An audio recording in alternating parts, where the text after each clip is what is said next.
Salam ngompol. Wah, ini tetangga saya lagi punya kerja ini. Ada gamelan yang suara-suaranya sahdu nih ya. Ketemu lagi dalam ngopini politik ngompol yang cukup menggelitik ya, banyak yang tertarik kelihatannya ini. PDIP sepertinya benar-benar serius menyiapkan diri jelang pemilu 2024 mendatang. Nah, mereka sudah membulatkan tekad untuk mampu mencetak hat-trick alias menang 3 kali. Wah, hebat ini. Nah, berturut-turut itu nanti, berturut-turut baik pemilu maupun pilpres. Nah, dalam sejarah pemilu di Indonesia belum pernah loh ada partai politik yang mampu memenangkan 2 kali pemilu maupun pilpres. Nah, ya baru PDIP ini yang bisa melakukannya.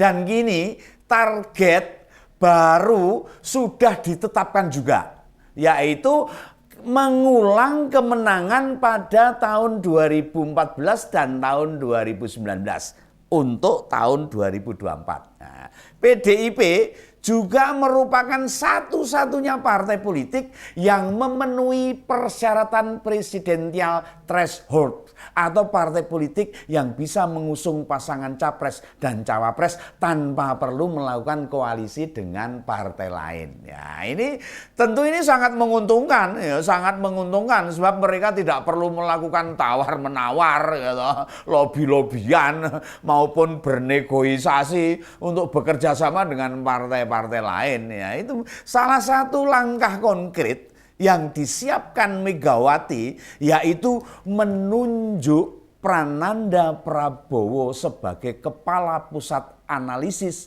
dan pengendali situasi PDIP. Waduh, ini sebuah jabatan strategis, apalagi jelang penyelenggaraan pemilu dan pemilihan presiden tahun 2024. Nah, lalu bagaimana?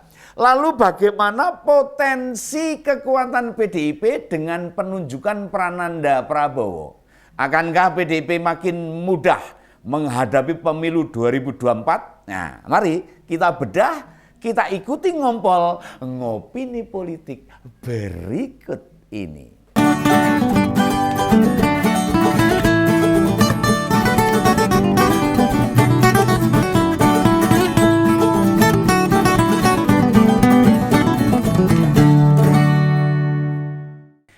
Prananda Prabowo itu merupakan anak kandung Megawati dengan suami sebelum Pak Taufik Kemas, ya, alias kakak tiri Puan Maharani. Banyak yang berspekulasi atas penunjukan ini loh. Beberapa kalangan melihat ini upaya Megawati melancarkan jalan Puan menjadi calon presiden. Ya, itu. Namun sebagian yang lain itu memotret justru ditunjuknya Prananda sebagai upaya Megawati mendapat penilaian objektif tentang peluang mengusung Ganjar Pranowo menjadi calon presiden. Ya, beda potret ini. Nah, apakah penunjukan ini juga terkait dengan isu akan digandengnya Pak Ganjar oleh Gerindra sebagai cawapresnya Pak Prabowo? Nah, entah seperti apa ini. Nah, pasti hanya jajaran DPP Gerindra maupun jajaran DPP PDIP saja yang tahu. Namun sepertinya melihat berbagai pengakuan Ganjar sebelumnya, fix dia akan tetap berada di Partai Demokrasi Indonesia Perjuangan. Meski tidak dicalonkan presiden atau wakil presiden, tetap akan ada di PDIP. Ya, mungkin Ganjar akan menyediakan diri jika diperintah oleh ketua umum untuk mendampingi pasangan capres dari Gerindra. Nah, ini kalau perintahnya Mbak Mega, siap Pak Ganjar, siap. Ya, hanya saja dalam logika awam, Megawati Soekarno Putri tidak akan melakukannya. Beliau tahu semua langkah yang akan diambil mantan presiden kelima Indonesia itu merupakan politisi kawaan. Oh, beliau tidak akan sembrono mengambil keputusan, ora grusa-grusu. Karena jika keputusannya salah, salah, target hat-trick memenangkan pemilu dan pilpres akan terlewat begitu saja. Nah, kondisi politik sekarang ini memang menguntungkan PDIP. Nah, sebab apa? Beberapa partai politik yang merencanakan koalisi sedang dilanda gonjang-ganjing. Wah, ribut karo PDW itu. Nah, koalisi perubahan yang mengusung Anies Baswedan sedang kisruh meributkan kursi cawapres. Demokrat ngotot menyodorkan AHY, Agus Harimurti Yudhoyono sebagai cawapres. Nah, demikian juga PKS yang ngotot mengajukan nama Ahmad Heriawan, Bang Aher. Nasdem sendiri kebingungan dengan ribut-ribut itu, mumet itu, Pak Paloh mumet itulah. Nah, kemudian koalisi Gerindra PKB juga panas. Panas dingin ini, hujan panas kayaknya itu. Nah, gara-garanya nama Ganjar disebut lebih cocok mendampingi Pak Prabowo. Wah lah ya karuan saja nih. Caimin mencak-mencak dan berniat membentuk poros baru. Wah, anyel ini jadinya inilah. Kondisi yang sama itu dialami Koalisi Indonesia Bersatu dengan anggota Golkar, P3 dan PAN. Nah, beberapa kader P3 dan PAN malah mendukung Anies Baswedan. Nah, otomatis para pemimpin partai dibuat pusing no. Piye to ki ngono piye ini. Mereka juga belum memutuskan siapa yang bakal diusung capres dan cawapresnya. Jadi hingga sekarang belum ada koalisi partai politik yang benar-benar siap dengan pilpresnya tahun 2024. Nah, 2024 mendatang itu belum ada yang fix gitu loh. Maka bisa dibilang PDIP justru paling siap untuk pemilu dan pilpres 2024. Nah ini. Nah, Prananda Prabowo sendiri saat ini memiliki 2 jabatan loh. 2 jabatan di DPP PDIP itu. Nah, di Dewan Pimpinan Pusat PDIP, selain Kepala Pusat Analisis dan Pengendali Situasi, juga memegang jabatan sebagai Ketua DPP Bidang Ekonomi Kreatif. Jabatan baru itu bertanggung jawab, ya toh, mengawal langsung kebijakan-kebijakan Ketua Umum yang lebih strategis.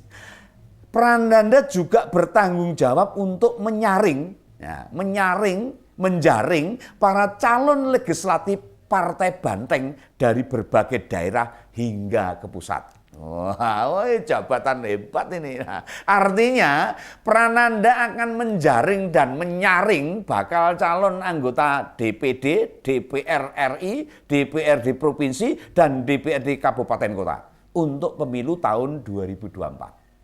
Nah, tentu ketika melakukan konsolidasi calon anggota legislatif, Prananda akan banyak mendengar aspirasi. Nah, siapa yang layak diajukan PDIP sebagai capres dan cawapres. Nah, dengan demikian, Kakak Puan Maharani itu menjadi orang pertama yang akan tahu siapa capres dan cawapres dari PDIP. Nah, tentunya begitulah. Nah, tugas lain yang diemban oleh Mas Prananda yakni merekap absensi kehadiran rapat anggota fraksi PDIP di DPR. Wah, jangan tim bolos itu. Wah, kan diabsensi oleh Mas Prananda nih. Nah, otomatis para anggota legislatif bakal banyak berada di bawah komando Prananda. Termasuk juga menjaga disiplin komunikasi politik para kader PDIP terkait capres dan cawapres tahun 2024. Nah, sehingga mencuatnya Dewan Kolonel tidak akan terulang lagi. Wah, jadi baleni meneh ini. Inilah yang membedakan kapasitas Megawati Soekarno Putri dengan pimpinan partai lainnya. Di PDIP itu juga tidak ada baper-baperan loh. Saling sindir, saling serang, nggak ada itu di sana itulah. Kemampuan inilah yang menjadikan kondisi PDIP lebih kondusif dan mampu menghasilkan kader-kader berkualitas. Contohnya ada Jarod Saiful, Basuki Cahayapurnama alias Ahok, Ganjar Pranowo, Pramono Anung, dan lain sebagainya. Banyak sekali itu kader-kader berkualitas. Demikian pula dengan orang-orang profesional. Lebih suka itu bergabung dan merapat ke PDIP.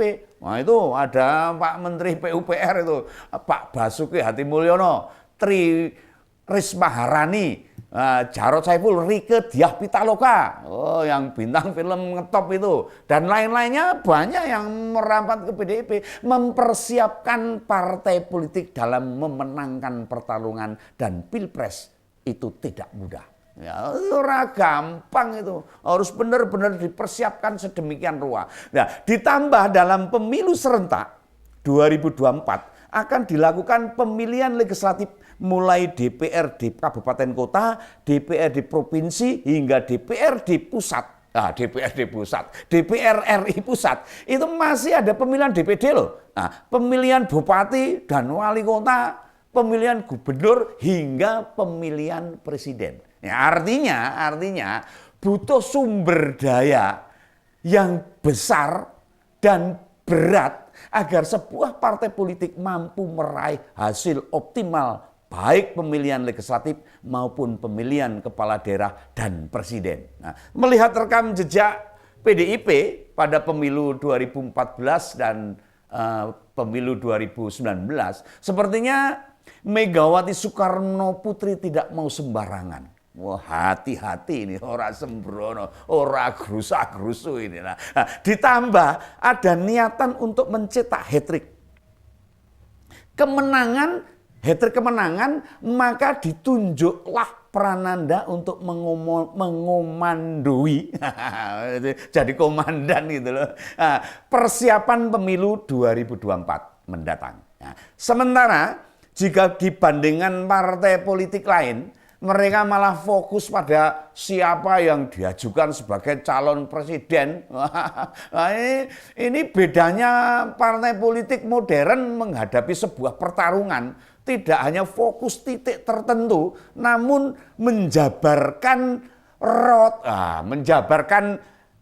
roadmap, ya, perjalanannya itu ya menuju 2024. Saat ini kader PDIP juga bergerilya loh ke masyarakat. Wah, ketemu langsung ke lapangan untuk meraih simpati sebanyak-banyaknya. Sehingga ketika tiba waktunya maka partai akan memetik hasilnya. Jadi orang ujuk-ujuk gitu loh. Perlu perjuangan itu loh. Orang ujuk-ujuk lah. Nah, PDIP memang diuntungkan dengan tidak banyak berpolemik atau terseret dengan ikut-ikutan meributkan siapa capres maupun cawapresnya yang akan diajukan nanti. Orang terseret-seret. Mereka memiliki banyak kader yang siap dalam pertarungan.